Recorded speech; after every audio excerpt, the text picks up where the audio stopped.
আপনার বালতিতে কি মাছ আছে আমাদেরকে একটু দেখান। গত কয়েকদিনের বৃষ্টিতে আমাদের নোয়াখালী বেগমগঞ্জতে প্রচুর পরিমাণে পানি হয়ে গেছে এবং কি ভয়াবহ বন্যা আমাদের দিকে ধেয়ে আসতেছে।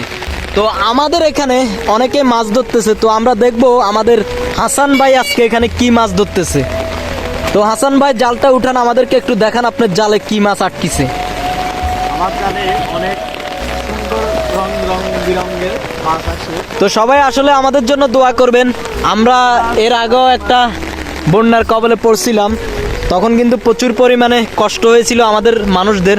তো দেখা যাক আমরা এখন এই জালের মধ্যে কি মাছ পাই হাসান ভাইয়ে।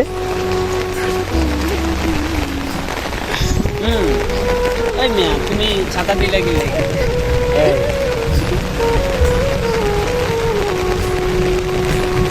আরেকজন ভিডিও ম্যান এখান দিয়ে আছে, দেখেন সবাই ভিডিও করতেছে। তো দেখেন কি মাছ পাইছে হাসান ভাই।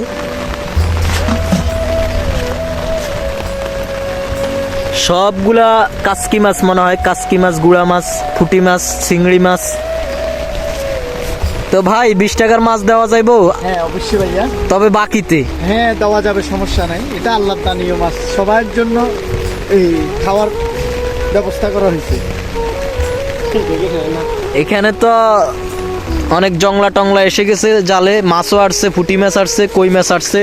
আপনার বালতিতে কি মাছ আছে আমাদেরকে একটু দেখান। হ্যাঁ দেখেন ভাইয়া, মাশাল্লাহ মাশাল্লাহ। সবাই অবশ্যই ভিডিওতে একটা লাইক দিয়ে ভিডিওটা শেয়ার করে দিবেন আর আমাদের জন্য দোয়া করবেন। আমাদের নোয়াখালী বেগমগঞ্জ ভয়াবহ বন্যা দিয়ে আসতেছে আবারও আমাদের দিকে। আল্লাহ জানে কি হয় পরিস্থিতি।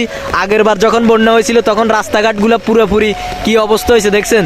ওই বন্যার কবল থেকে আমরা এখনো আমরা ওই বন্যার কবল থেকে বের হতে পারি নাই। বন্যাতে যে ক্ষয়ক্ষতিগুলো আমাদের আগের বার হয়েছিল, আর এখন আরেকটা বন্যা আসতেছে আমাদের দিকে ধেয়ে।